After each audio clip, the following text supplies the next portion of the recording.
ज़लज़ले से मुतासिरा तुर्क अवाम को अकेला छोड़ने का सवाल ही पैदा नहीं होता।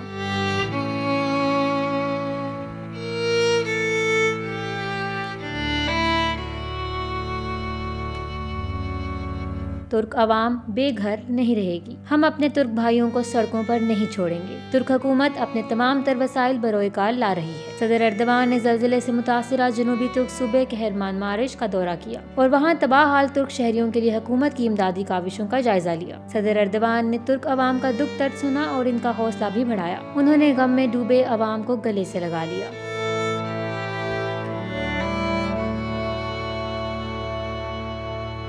सदर एर्दवान ने इस मौका पर अवाम से गुफ्तगू करते हुए वाज़ेह किया कि ये होलनाक ज़लज़ला तुर्किया की तारीख का स्याह तरीन दिन और एक अलमनाक हादसा है। दुनिया में इसकी मिसाल नहीं मिलती कि एक ही दिन में 2 बार ऐसी तबाही मची कि 10 अज़ला मुतासिर हो गए।